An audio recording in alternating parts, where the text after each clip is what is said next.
Hey y'all, welcome to Night Combos. Welcome back. Hubby's here. Hey Hubby. Hey, Lovey. Hey y'all. Okay, y'all, we're gonna try to jump straight into the book here. But first, we just want to say thank you so much to all of our subscribers. Truly, thank you so much to all of our new subscribers. Welcome, welcome, welcome. We are so grateful that you subscribed and joined our family and channel here on YouTube. We truly appreciate all of you so very much. We're getting closer to our goal of reaching 3,600 subscribers by the end of next month. So we truly appreciate all of you so much. So thank y'all for that. And if you're not already, please make sure you subscribe, like, share, hit the notification bell. Leave your thoughts and opinions about this video because it's going to be very interesting in the comments down below.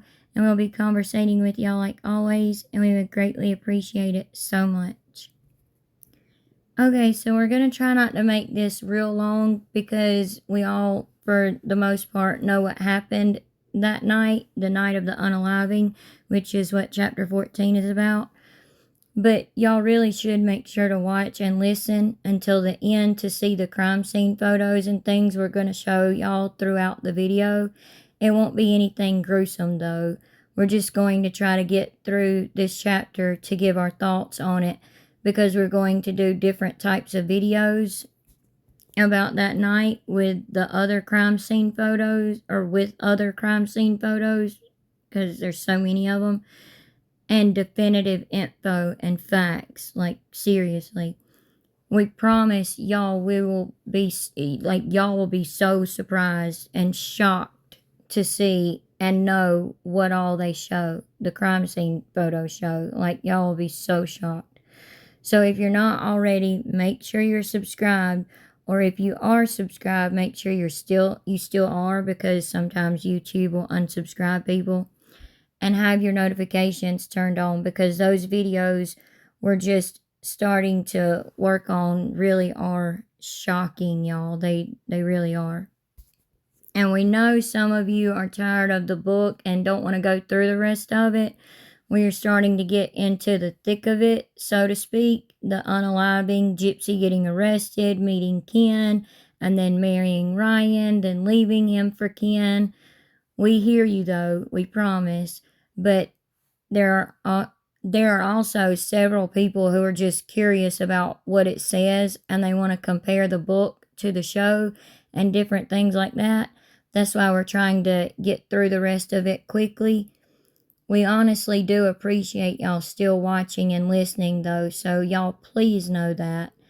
Y'all, she starts right off the bat with saying, "How do I like my eggs? And do I even like eggs?" When we all know she ate eggs in prison. But we'll get to that. So let's start the chapter. Okay, so like always, I'm going to play like 35 seconds of the last chapter. And then we'll let it play through the first half of chapter 14. And then we'll give our thoughts. And then we'll play the last half of chapter 14. And then give our thoughts and stuff and opinions. But like we said, we have a lot of crime scene photos and stuff. Well, not a lot, but, several to show y'all throughout chapter 14. So here we go. I wish the man I met online hadn't been as irrational, as isolated, and as disturbed as I had been in that very moment. Maybe none of this would have happened if I had still been talking to Dan. Maybe my mother would still be alive if she allowed me at least one phone a friend. Maybe if I had been educated or without a cocktail of prescription drugs, my rational brain would have worked better. I will never know. 14. June 9th, 2015. It's my last Saturday morning in prison. The passing of time has stopped as suddenly as a summer rain in the South. My morning ritual, drinking instant coffee and breaking off the corner of a Pop-Tart, will soon be a memory. As of next Saturday, I'll be in a home, my home, learning how to brew real coffee in a percolator. I have so much to learn about, even the most basic things, like how do I like my eggs? Or do I even like eggs? Which side of the bed do I prefer? Will I pick the side I slept on with my mother? Or will I do the opposite? Which is to say, either decision will be equally governed by her. What television shows will I like? Which series will I binge watch first? Will I go for a health physical? How will I find the right therapist? Will making love freak me out? Next Saturday, I will be on the incline of a learning curve with slopes that range from the mundane to the serious. Will there be mere distractions from the great regret of my life? Or will the curbs be more like a roller coaster of reminders? On this last weekend spent at Ch.14, I feel stiller than ever. Someone told me to enjoy the calm, because this might be the quietest and most private time I will have for a very long time. I know I'll be meeting the press, and I'll be asked a million questions. Some people will be happy for me. Others will hate me. Both groups will swap positions until they lose interest. I get it. I've done it myself. I've been fascinated over people, wondered what made them do things, imagined how they feel about their choices. But like a toddler catching a glimpse of a new shiny toy, I've turned my attention to the next exciting thing. As part of my life penance, I will be accountable for my crime. However, there is one part of my story that I will leave locked up behind bars at Chillicothe. I want to talk about it here, in this book, so I know I've preserved the important details, along with validating the suffering endured by my mother in her final moments. June 9th, 2015. I wanted the circumstances I was living in to go away forever. When I thought of her, it was as an obstacle. You are the obstacle. What do I have to do to get past you? I let Nick into my house to remove my obstacle. Mama slept with her baby pillow, the one she had since she was literally an infant. My mother carried that baby pillow in a larger pillowcase, like a potato dropped in a sack, as a way to preserve the timeline of her existence, trapped in a yellow stain residue of spit up, tears, sweat, and soon enough, blood. And then she put that into another pillowcase, and into another, forming what looked like lumpy mashed potatoes. The night my mother was going to die, I remember slowing the evening down. I think people would describe it as being in the moment. I took in my mother in a way I never had. I smelled that pillow, imprinting her scent in my memory, like a hunting dog. I cried in the pillow as I spoke to it, saying, "I'm sorry, but this is something I have to do." I wiped my tears, got back in my wheelchair, and found her in the kitchen as she prepared my dinner. I wheeled myself up to the back of her and hugged her waist. When she turned, she could see my eyes were a little wet. "I love you," I said. "Baby," she answered. "I love you too, but I'm not dead yet." Was she really reading my mind? I told Nick I'd leave surgical gloves outside for him, and to text me when he was ready to come inside. I'd hand the knife to him then. I promised I'd paint my nails pink for him, so after dinner my mother and I ran an errand at Walmart, watched Merlin, and then painted each other's nails in liquid cotton candy. I kept an eye on the clock, so I could text him from a secret phone when I knew she was sleeping. It was 1:30 a.m. when I wrote to him, "She's asleep." I wasn't focused on what he would need to do to remove the obstacle. I just focused on the aftermath, the freedom. Would we get a dog or a cat? There was a moment when I grimaced at the thought of her being strong enough to struggle.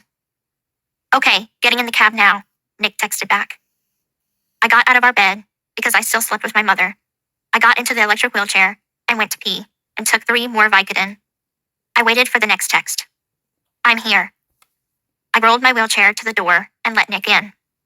I still didn't dare walk, as my mother could wake at any point. "Okay, where's the knife?" Nick asked, all business, not noticing my nails still smelled of the pink lacquer. He was dressed in very dark sweatpants, a black graphic t-shirt with scary clowns, and a black zippered hoodie. I pulled the large kitchen knife from the couch cushion, where I had tried to hide so many objects from her. Nick ordered, "Get your ass to the bathroom." "Yes, sir." I went to the bathroom, sat on the floor, and covered my ears. Except I heard everything. Nick entered the room soundlessly, because there was no bedroom door. So when she finally woke up, it must have been because he was standing over her, not because of any noise. She was startled, and I remember hearing her as if her voice was muffled because I was a couple of doors down the hall, with the door closed. But it sounded like she said, "Who are you?" In Nick's arrest interview, he claimed he said something like, "I am death. You will die now." But I didn't hear that. I just heard the screaming. And then I lay in the fetal position with my hands pressed hard over my ears. But I could still hear things. "Stop," I heard her say. "Enough, enough, please, enough." There was a pause in the stabbing. And then it sounded like she may have had a pool of blood in her mouth because I heard her say with a gargle, "Gypsy, Gypsy." I didn't answer. I didn't go to her. I just stayed very, very still. I was trying to focus on my breathing. There weren't thoughts going through my head at all. It was like I was locked inside a cloud, with the out-of-reach earth spinning below me. Nothing was real. I was a simulation, as I focused on taking my next breath, and the next. And then I heard a sharp, "Help me!" During the trial, it came out that Nick had cut the back of her neck, so I imagine that shrill of pain came then. My father and Christy, along with my attorney Mike Stanfield, kept the details and the photos far away from me. So the first time I learned the level of brutality was at Nick's trial. I remember being afraid I would vomit because in my mind, her death didn't look like the crime scene photos. My brain had created a reality that didn't exist. After that sharp, "Help me," there was total silence. There was nothing more after that. So, like I was saying, y'all, she starts right off the bat with saying, "How do I like my eggs? And do I even like eggs?" You know, in her little baby voice. Y'all, that has been proven to be a lie because she was served eggs at the time at Ch.14 prison and she ate them and liked them. She lies about the dumbest stuff. Right? She seriously does. Mhm. And we all know she didn't go for a health physical either when she got out. Mhm. Seriously. She literally went straight to a fertility doctor to quickly get knocked up. That's what she really did. So she could lock Ken down. Exactly. Exactly. You got that all the way right, Hubby. Seriously. Y'all, don't you think it's funny that she claims all these doctor's appointments and procedures and stuff she had is the reason she, quote, had to unalive her mom, Dee Dee? Yet here she is talking about how she is dreaming and wondering about going to the doctor as soon as she is released. Like, what the heck? We know now also that she cannot do one dang chapter without talking about sex, saying, quote, "Will making love freak me out?" As if she never done any of these things before. Gypsy, you know you have had sex before. You remember, Gypsy, you and Nick at the hotel after unaliving your mom? And you and Dan, you know, don't you, Gypsy? Yeah. Okay, great. We can all be on the same page then. Don't forget her being a pillow princess. Oh, yeah. Oh, yeah. Gypsy, you even said you had sex in prison and you were a, quote, a pillow princess.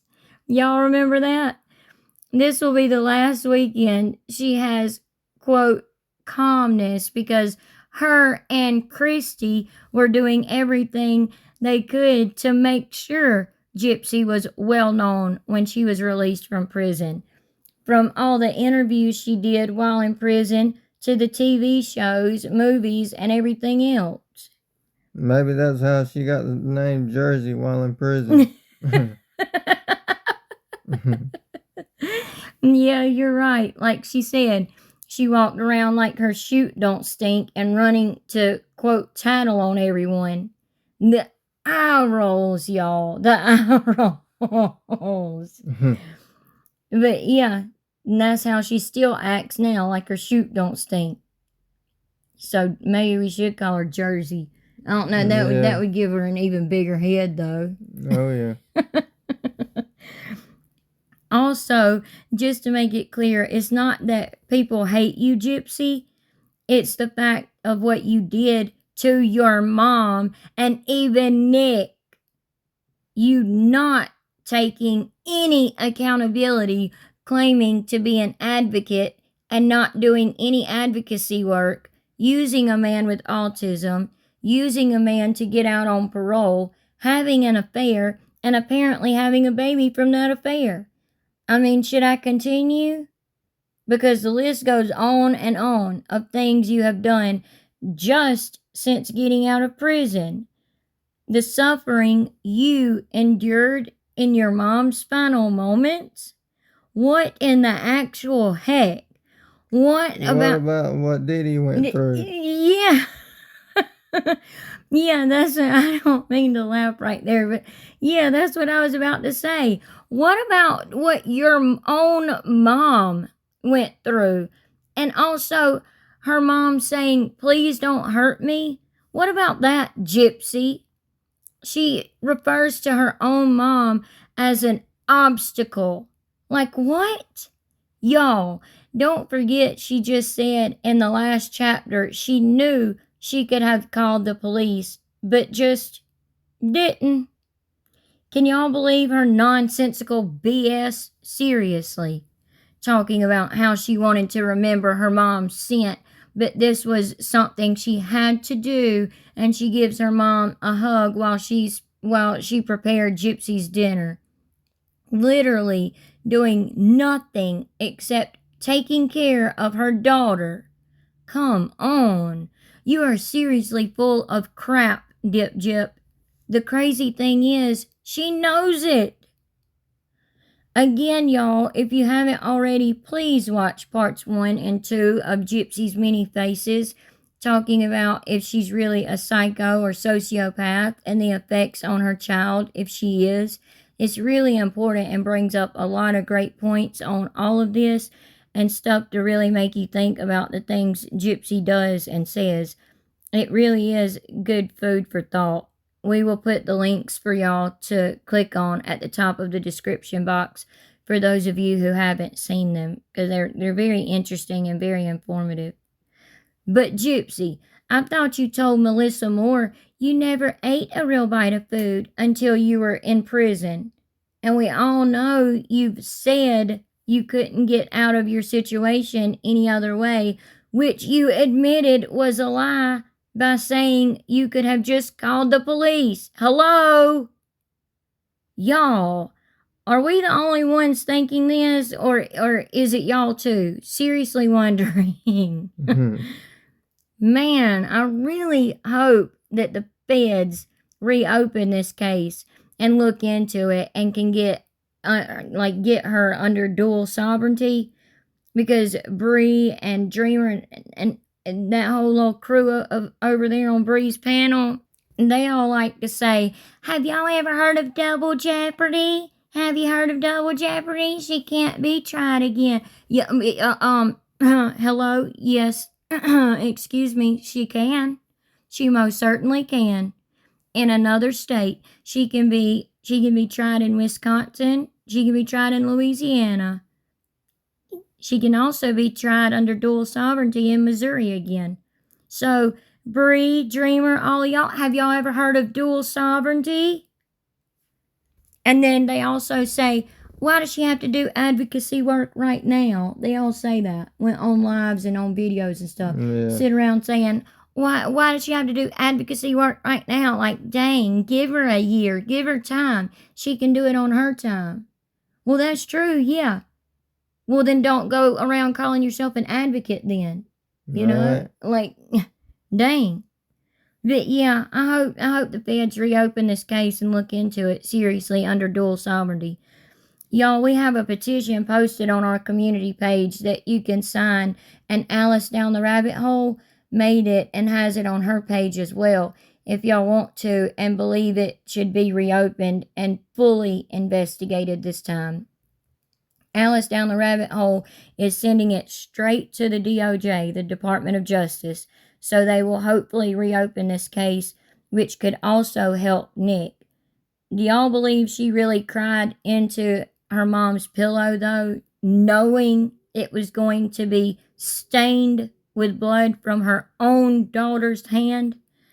And then spoke to it, saying she was sorry, but this was something she was, quote, going to have to do.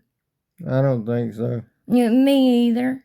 She seriously said that like she was acting in a movie scene. Y'all, this couldn't be more of a fiction book if Walt Disney wrote it himself. Like, seriously. Oh, and she's just going to leave the part out about telling Nick not to put on the gloves. Yeah, okay, Dipsy Gypsy. We know you told him that. She tried her best to have his DNA left all in that house, in my opinion, so he could be the fall guy. Y'all notice she describes what Nick was wearing? Where did the men's black hat come from then? Just like the water bottle mouthpiece and cigarette butts and the dual truck tires, dually truck tires, dual truck. Sorry, y'all, I got tongue tied. But the dually truck tire marks, and all this evidence that was never tested because the investigation was stopped, and so were the investigators. They were stopped right in their tracks once she accepted her sweet little plea deal. Y'all look. So y'all, this was the hallway in Dee Dee and Gypsy's house, okay? And y'all can see this bottle of cleaner right here, and then right next to it, there's a men's black hat. And it's like folded, like the back of the hat is like folded in, and y'all can see it right there. And she described what Nick was wearing, and she didn't wear a hat like this. Like Gypsy did wear like ball caps and stuff, yeah, but not hats like this. You can tell that this is from a guy that doesn't like to bend the bill of their hat, like the hat bill. And a lot of, like, I don't know if it's just a southern thing or not, but a lot of southerners like to bend the bill of the hat, the front of the hat, to where it kind of curves in some. But then other guys like to keep them perfectly straight. Like hubby would wear ball caps sometimes, years ago, like years ago, like you're real old, like, a few years ago, he would wear them. And even now, every now and then when he wears one, he likes to keep it straight and new. And this come from a guy like that like to keep it kind of straight. Also, y'all see that this is a short hallway. Y'all can see that. Okay, Gypsy. So this was a short hallway. And then Gypsy's bedroom was right here. It's this door right here. That's Gypsy's bedroom. Right. Sorry, y'all. Right there. Dee Dee's bedroom didn't have a door on it. Her bedroom was right here, literally directly across the hall. And this is where Gypsy and Dee Dee both always slept. Okay, and if I'm not mistaken, then there was like a storage closet and stuff as well, and then a spare bedroom. And the storage closet is right here with the double doors to it. That's the storage closet. And then I think this door that has the door closed, I think is the spare bedroom. And then I know there's a lot of arrows going on the screen right now. I'm sorry, y'all. And then right here where you can tell that the door is open, like, let me do this. Okay, I'll use a blue arrow. Right here where the door is open, where it kind of looks like something's hanging on the wall or something, that's where the bathroom was. Okay, and remember, this was Dee Dee's room where she was being unalived. And then Gypsy was in the bathroom right here with the door closed, laying on the floor, she says, okay? So keep this picture in mind, too, for the second half of the chapter, when she's talking about her and Nick going into her bedroom to have sex. Just keep that in mind, how wide this hallway is, and also how short it is, and how close the bathrooms and the bedrooms and everything are to each other. So here's the bathroom, y'all. It's kind of like a bigger picture of the bathroom where you can kind of see the whole bathroom. This is how they found the bathroom, how the investigators found the bathroom. And you can see the door was open already. So it was like the bathroom and then Gypsy's room on the same side of the hallway. And then Dee Dee's room was right across from Gypsy's room, like I was just showing y'all. But if y'all look, her wheelchair is parked right there in front of the toilet. And then look at this picture here. The trash can, for one thing, is knocked over. And that's her wheelchair. That pink right there is her wheelchair right in front of the toilet. And then What's on the other side of the toilet there? Looks like a litter box to me. Right? Like, y'all see this right here, right? That's a litter box that needs to be emptied for one thing. But besides that, like, there is no room for her, because if many of y'all may already know this, but for the longest time, Gypsy said that she crouched between the toilet and the counter. And then she said she crouched down beside the toilet. And then she went to what she just now said in the book, that she laid on the floor of the bathroom, and covered her ears, but she could still hear everything. But y'all can see there is no room for her to crouch down between the toilet and the countertop, and definitely not on the other side of the toilet where the trash can is. And if you go back to that picture of the whole bathroom, I mean, yeah, she could have laid on the floor, I guess, but she was supposed to be shaving her legs in her southern regions. Remember that, y'all? So just keep all of that in mind in these pictures and stuff. And we're going to get to some more too here in just a minute. We showed y'all some of the other crime scene photos in the last chapter. I really do believe someone else was there and Nick was meant to be the fall guy. What we can't figure out is, what was Gypsy's plan after the unaliving? What do y'all think? Honestly, like seriously, what do y'all think Gypsy's plan was after the unaliving?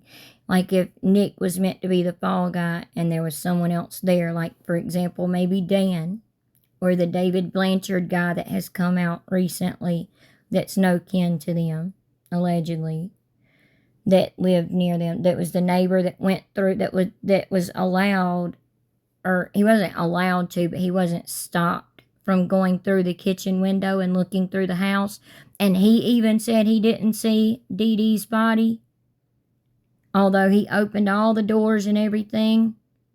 But y'all can see he didn't open all the doors because the spare bedroom door was closed, to that room and everything. He didn't check through the house. There was a reason he was wanting to get into that house, in my opinion. Yeah, I believe so.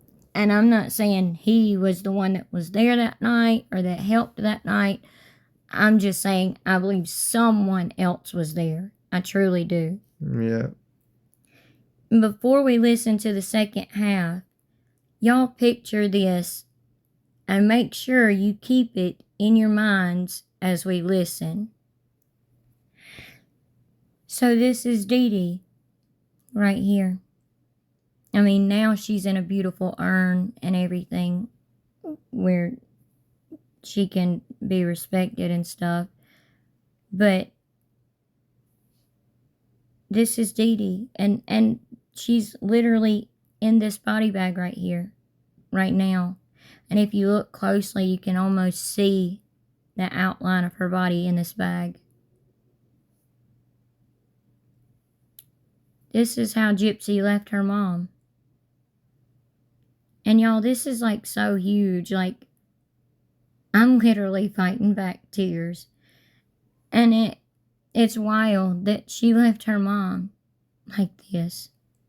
Well, really, she left her mom worse than this, but we're not going to show those photos because to some people they can be very gruesome. But yeah, like, I mean, I work in the medical field. I've seen things like this and all that, and I have tears in my eyes. Like, how could you do this to your own mom and leave her like this? But y'all, look at this. Now look at this. Watch this. Hey everyone, so I will be going to Los Angeles next week, and I kind of need some help with style. So I'm going for promotion for season 2 of Gypsy Rose Life After Lockup, and I'm trying to kind of nail down a couple of outfits. So I will let y'all vote on an outfit that y'all like best to wear to Los Angeles. I have a couple of ideas that I'll be wearing, but whatever y'all choose will be a definite outfit that I will wear while in Los Angeles. So this is my first pick, but before I get into that, I'm going to skip this ahead a little bit. Focusing But she's going to Los Angeles, to promote her show, to make more blood money. Yeah. From what you done to your own mom, Gypsy. And y'all, she says to this day that she's never seen the crime scene photos and all of that. Maybe she needs to, because this crap right here that's been going on here lately that we've shown y'all on our channel, of her trying to be this influencer again or whatever, needs to stop. These teenagers and preteens and everything need to stop idolizing her and thinking that she's some type of dad blame celebrity, because she's absolutely not. She already thinks too highly of herself, thinking that she's some star. You're not, Gypsy. You're not. But I like it otherwise. So this skirts are really hard for me to find lengthwise because I am short. I'm 4'11". So no matter what, skirts are gonna kind of be a little long on me. This I bought when I was actually pregnant, so it's still got a lot of room. When I was actually pregnant. I bet Nick would love to be out here having a life, a family, children, possibly, maybe, wondering what clothes he likes, what style of clothes he likes to wear, and buying clothes and shopping. Maybe I can put a pin in or something. But I really like this outfit combo, and with the gold and silver necklace, it looks really, really. I should go with like a different shoe, like a boot, or maybe a different type of. This is outfit 1. I think it looks really cute. Really, really cute. Like, to see the pictures we just showed y'all, and then seeing her act like this. Again, the skirt is a little roomy. I'm wearing the same necklace as before. The only difference is I'm also wearing this bracelet, which has fleur-de-lis on it. I love fleur-de-lis. And my shoes are platform wedges. So I think this looks really appropriate for going get lunch, going shopping at the Grove, just kind of like an everyday look. However, it is kind of classed up, so it is a little bit more dressy. So what do y'all think? Okay, so this is option 3. So this is a 2-piece short set. I am pairing it with a pair of platform wedges that look really cute, hoop earrings, same necklace as before, and a gold bracelet. So Okay, I'm sure your mom here, or even Nick, would like to be worried about what to wear to the beach, or to go to lunch at the Grove, or to go shopping at the Grove. Sure would. Yeah. But they can't. Because, well, this is where Dee Dee is. And Nick's stuck in prison. And we're not saying he's perfect in any way, or that he's innocent, or 100% innocent in any way. We're not saying that. But he most certainly didn't get a fair trial. But the girl y'all just seen trying to be an influencer, talking about going to the beach and going to lunch and shopping at the Grove, going to LA to promote her show to make more blood money from doing this, is wild to me. Wild. And she wonders why people might not like her or agree with what she's doing. Let's go to the second half. Y'all keep that in mind as we listen to the second half. According to a case supplement report, a fellow inmate of Nick's at Greene County Jail told investigators that Nick began talking to him about what it was like to kill my mother. The report says, Godejohn said it made him feel good as he was stabbing her, and said he would do it again if needed for Gypsy. The inmate, who was looking to help his own legal case by snitching, also said that when my mother resisted, Nick kept stabbing her, saying something like, "Death is calling you. Stop fighting." The attorney said that the laceration at the back of her neck was deep enough that she was almost decapitated.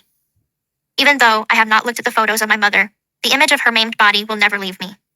He had toyed with her. I hadn't asked for that. Nick didn't come straight for me. Instead, he went to the kitchen to wipe off the knife with a paper towel, and he removed the blue surgical gloves, the same kind of gloves Mama had used to administer treatment to me. I was stripped down and in the bathtub, where I ran some water, shaved my legs, shaved my vagina, and then wiped myself off. Nick scratched on the door, the signal, and that was it. Stark naked, I opened the door for him. He was standing there with the knife in his hand. It was wrapped in a paper towel. He walked into the bathroom, set the knife on the counter by the sink, and stretched his arms out, wanting me to hug him. And so, I gave him a hug. Say thank you. Thank you, sir, I repeated, wondering when the relief would come. I was shivering at that point. Nick had a paper towel around his finger, which was cut and bleeding. Clean me up, Nick ordered. Yes, sir. I grabbed the box of Band-Aids.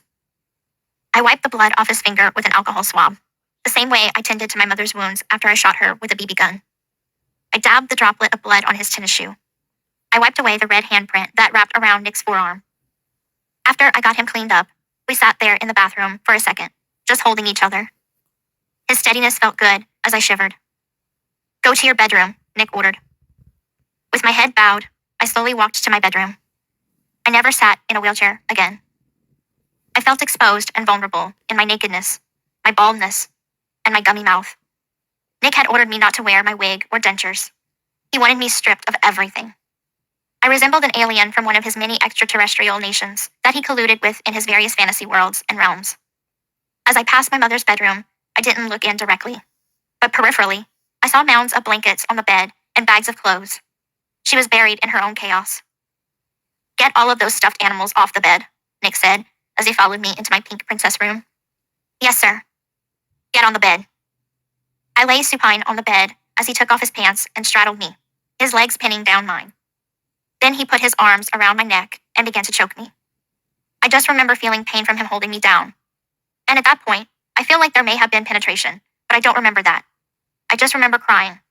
I remember trying to scream for my mom, but I didn't have enough air. This is not what I agreed to. Stop, stop, I begged Nick. But he didn't. He just continued to choke me, with one hand on my throat, one hand holding down my wrist above my head. I don't know what I was thinking when I agreed to let Nick rape me, but I know I didn't believe it was going to be a real rape. I thought, at worst, Nick would just pronounce aloud over and over that he was raping me or something, like dirty talk or kink. But I was feeling pressure and sharp pains, like he was trying to stuff himself inside me, just like he had tried to do in the movie theater bathroom. I kept saying stop, which looking back, I realized was only playing into his rape fantasy. After all, isn't non-consent the definition of rape? I don't hear you saying thank you, my submissive, Nick kept saying. He wanted me to be indebted to him and in reverence to him for doing the deed. He released some pressure from his grip on my neck, enabling me to utter, thank you, sir, after which he still didn't seem aroused. I didn't want any of this to be happening. I felt like he was way too rough, biting me, strangling me. I felt like he didn't care about me or anything, that he was living out his greatest fantasy. And I feared that if I didn't go along with it, if I found a way to wiggle out from beneath him, he'd go into the room across the hall and rape my mother's dead body. And I didn't want that. At Nick's trial, the defense asked me if Nick raped me. And I said no, because I felt like that's what I had to say. I heard the attorney say to me, you agreed to it. You said that you knew you'd be raped that night, so you wanted it. When you hear something like that, you know no matter what you say, even if it's how much it hurt, how many times you said stop, or no, or cried, the interrogators are looking for one answer, one that affirms their line of questioning. So regretfully, I said no, he didn't rape me. But to me, it was rape. I said no. I said stop. I cried for my mom who's dead. There wasn't a moment when Nick finished, per se. There was no moan or release or semen to wipe off. He just stopped. He said later he wasn't getting any pleasure. There is a lapse in my memory, so I don't know if I blacked out or just passed out from exhaustion. But the next thing I remember is Nick picking out some clothes for me and stuffing them in a suitcase. The sound of the zipper felt so final. While we waited for the taxi to arrive, Nick ordered me to clean the little bits of blood trailing from my mom's room to the kitchen, where he initially washed himself off. I took some baby wipes and cleaned the blood spots up, not thinking about their origin. I grabbed my mother's money pouch with $4,000 in it and the rest of the Vicodin and Oxy. Say thank you, sir. Thank you, sir. I removed pictures from the walls and put them all in trash bags, which we took out to the curb. My logic was that if there were no pictures of me, maybe nobody would know I lived there, and everyone would forget all about me. I imagined that when the police found her, they'd write in their notepads that Claudine Dee Dee Blanchard was just a single woman living in the world, alone, all by herself. In many ways, she had been. How has she been living on her own by herself like that? How could it even look that way when she's been putting up with your crazy ass? Dang. I wasn't expecting that to go. I wasn't even, darn. Okay, I wasn't expecting you to say that. But that's true, though. That's true. How in the heck would it, like, everybody knew that Dee Dee had you, Gypsy. That she had always been taking care of you. That she done all the cons she done. Or writing bad checks, doing everything that she done for you, to take care of you and give you anything and everything you wanted. And y'all, we'll come back to little bits and pieces of this chapter here and there as we do other videos to show y'all a lot of crime scene photos that we really need to go over, that we really think that y'all will find very interesting. Because there's a lot of them. There's a lot of information, a lot of records, a lot of crime scene photos, all of that. And we're not talking about gruesome ones or anything like that. But yeah, like there's a lot that we want to go over with y'all, but we'll have to do it in a separate video, and probably more than one video as well. Not in this one going over the book. But y'all really make sure y'all are subscribed and have your notifications turned on, because y'all are not going to want to miss that. It's so much information that is so telling that it's wild. But do y'all believe that Nick really told a fellow inmate that it felt good to unalive Dee Dee? Because remember, he was remorseful, unlike Gypsy, in his interrogation, and felt so bad for what he had done. He did say he did it because she made him believe he had to do it to save her, which wasn't true at all, but Nick didn't know that. If y'all have heard of this report or know where we can find it, please email us and let us know, because we've never heard of that. I mean, have y'all? Because we would love to see that report. She even admitted that this other inmate said these things to help his own legal case. So why even put that in the book, Gypsy? Goodness. Can y'all believe this girl? Another eye roll. Gypsy acts like she didn't see her mom's body, but sorry, girly pop. In my opinion, I believe she did, you know? Oh, yeah.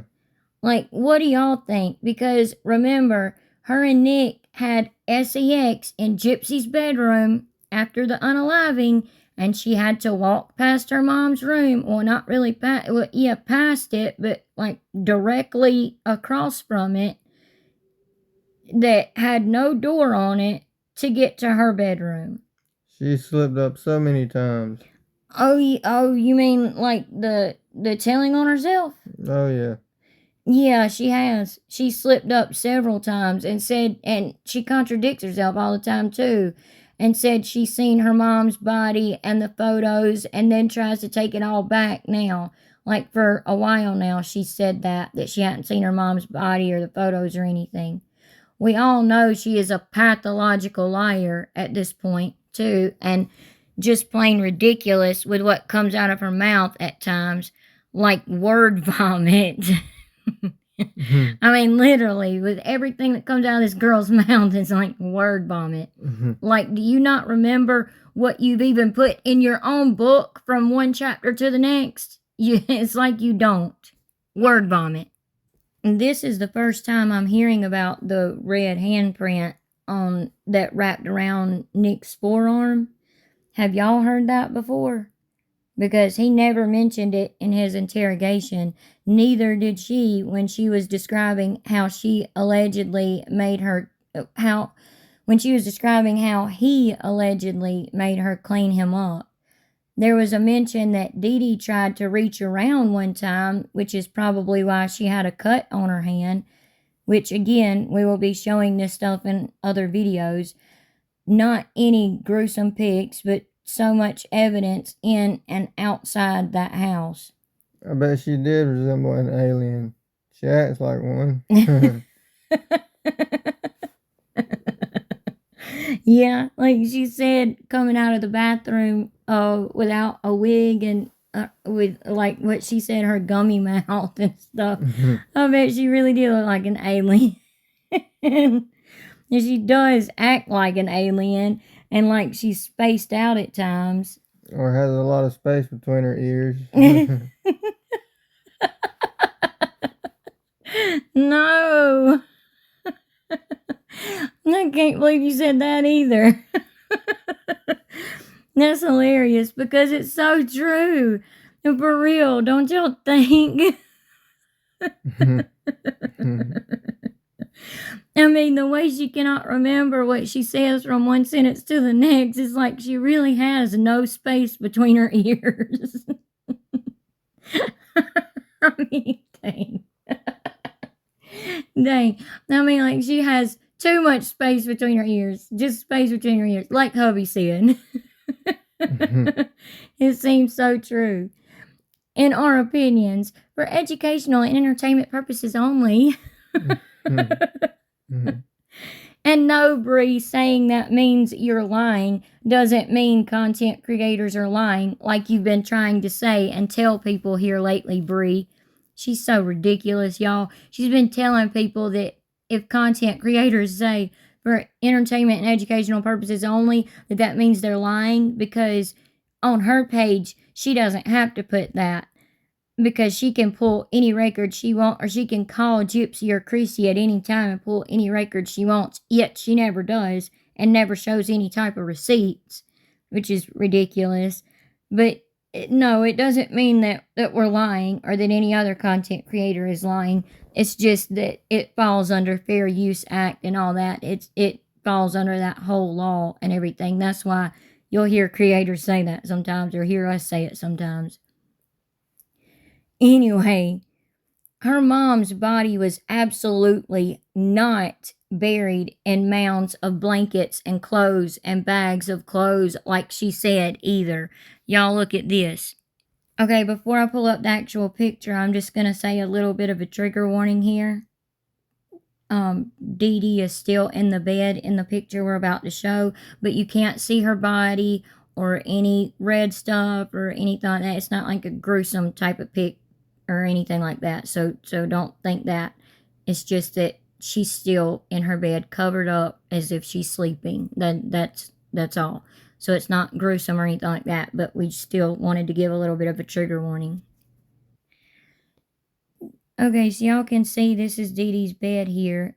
Y'all can see right here where I'm circling.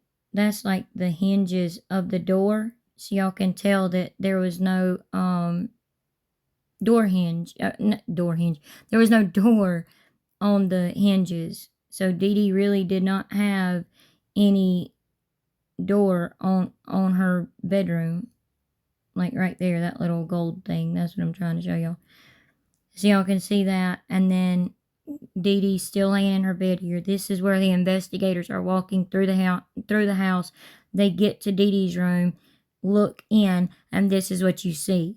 So if that David Blanchard guy went through the kitchen window, he would have seen this. And he would have seen... Yes, he would. Yeah. So he would have seen that there was someone laying in the bed, and he should have went right back out to that police officer. And the reason he wasn't stopped for going through the kitchen window was because it had not been taped off as a crime scene yet or anything like that, and investigators had not gotten there yet. But anyway, this is what they seen when they first got to Dee Dee's bedroom, okay? But y'all can see here that there are not mounds of blankets and bags of clothes and all that all piled up on her. And where the blue blanket is on the bed right there, that's Gypsy's side of the bed that she would sleep on.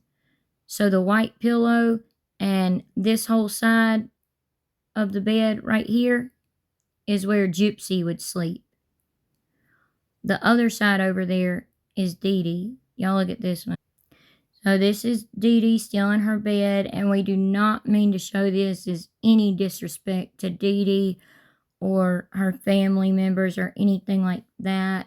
we really, really wrestled with ourselves whether to show the pictures or not, because we didn't want to disrespect Dee Dee, and no, she's not here on this earth anymore, but still, you don't want to disrespect the unalived, the people that have passed away and are no longer here. You don't want to disrespect them in their death, but we had to show y'all that Gypsy was lying. She tried to say that as she went into her bedroom, and remember the hallway picture, her bedroom was right across the hall, and it was not that wide of a hallway. That she said when she went into her bedroom to have sex with Nick, that out of her peripheral vision, she could see that there was mounds of blankets and clothes, bags of clothes and everything on the bed. You can clearly see that there was not. And also, y'all can see here too, y'all see that the Barney doll was placed right at the head of Dee Dee, right at the top of Dee Dee's head, which was Gypsy's favorite little doll or whatever. She carried it everywhere. Her Barney doll, the little feet of the Barney doll were kind of like tucked in a little bit under Dee Dee's head, and she was laying on her stomach. She slept on her stomach, so she was laying on her stomach. And remember, this right here is the reason for what y'all just seen. This. The one who's excited about what outfit should I wear at LA? I'm gonna let y'all pick. Keep that in mind.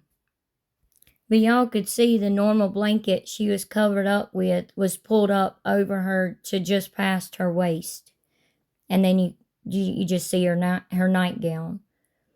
And don't forget either, y'all, that the investigators asked Nick many different times in many different ways if he had done anything to or with Dee Dee's body afterwards, and he kept telling them no. They asked him if he put his private parts, on her anywhere or in her, and he said no. I'm not into necrophilia, which is having sex with an unalived body and having an intense sexual attraction to deceased individuals. Also, his finger was cut and he went straight to the kitchen trying to clean it up.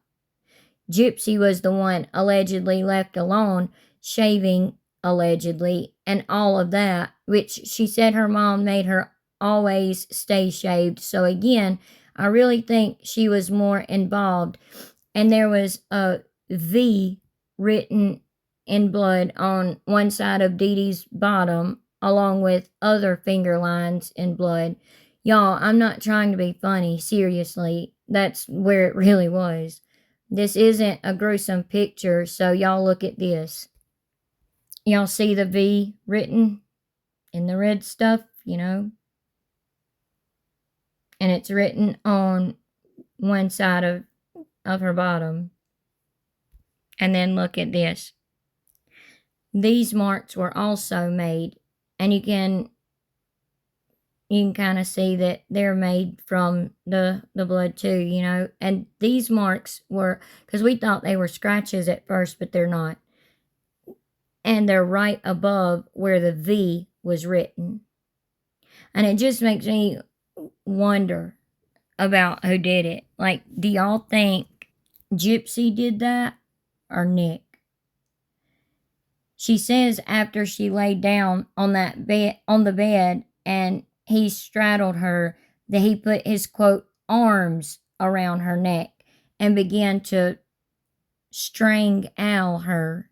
Y'all know we have to say certain words in a way where YouTube is okay with it, so y'all know what I'm trying to say. Anyway, what we're trying to say is that doesn't make sense, Gypsy. He, quote, put his arms around your neck and did that to you. Y'all notice she did not say his hands, but instead said his arms.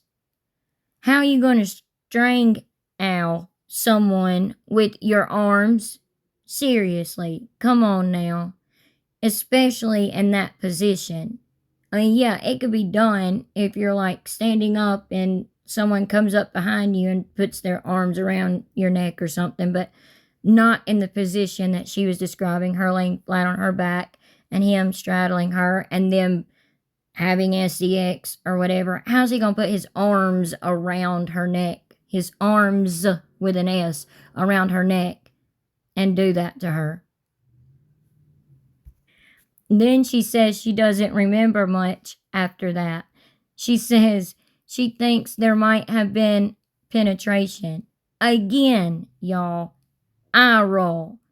She knows there was, just like when they got to the hotel and she was giggling about the brownie Nick was eating and how he was gonna be eating her next. She says she remembers trying to scream for her mom but didn't have enough air. Dang it, Gypsy. Could you at the very least please keep up with your own lies so we don't have to? She don't know how to. You got that right, and probably never will because she's a pathological, narcissistic liar. Do y'all believe any of that about Nick doing that and her trying to holler but didn't have enough air? You know, it really pissed me off at the end when she came to the unaliving of her own mother that she had been planning for 2 years and begged, manipulated, and conned Nick into doing the quote deed. The deed, y'all. What is it, Gypsy? You can't call it for what it is? A cold-blooded murder? Especially since you are the one that wanted it done so badly? If he was really biting her and putting that much pressure on her neck, she would have had bruises or marks on her body when they were arrested. But the only ones were the bruises and swelling on the tops of her hands and knuckles, which she has yet to offer any explanation for. She straight up lies about what Nick's attorney said to her at the trial. He asked her about it, and he asked her, was it consensual? And she said, yes, period. Then he said, so it was a fantasy or something close to that. He said something like that the two of you came up with together? And she said, yes. Oh, her lies and contradictions. She knows it's out there. Like, come on, ding dong. Well, shoot. She says she grabbed her mother's money pouch and the rest of the painkillers. So you seen your mom's body lying there, Gypsy. You went back into her room. Because don't forget, y'all, the money bag was in a safe in the bedroom. Dang, she acts like we don't realize her telling on herself. It's obnoxious, seriously. Y'all look. So as you're standing at the door of Dee Dee's bedroom, where Gypsy also slept every night, looking at the foot of her bed, y'all can see the TV up there on the chest of drawers. And then right here in the corner, right there where I'm drawing that arrow, is the safe. Right here, y'all can see that here's the chest of drawers, and then y'all can see the TV up above it, and then boom, there's the safe right there. And when you look at it closer, y'all see all that baby powder that's covering everything? She done that. She also put dryer sheets everywhere all over the mattress and stuff as well. But y'all see the top of the chest of drawers? Like it's literally covered. Even the drawers that are slightly open, y'all can see literally like white baby powder like covering the tops of the drawers that are slightly open. And y'all can surely see, all the white baby powder at the top of the chest of drawers. And you can definitely see it on top of the safe. And on top of that, I think it was their internet thing. They're like Wi-Fi there because they had AT&T, which that'll come up in another video and other crime scene photos. But that was a sucky arrow. But right there, all the baby powder everywhere. And up under the safe, this little drawer thing that the safe was sitting on. See all that baby powder everywhere? And even, on the dial pad of the safe, y'all can see that baby powder everywhere. But yeah, she would have had to come in here to get the money bag out of this safe.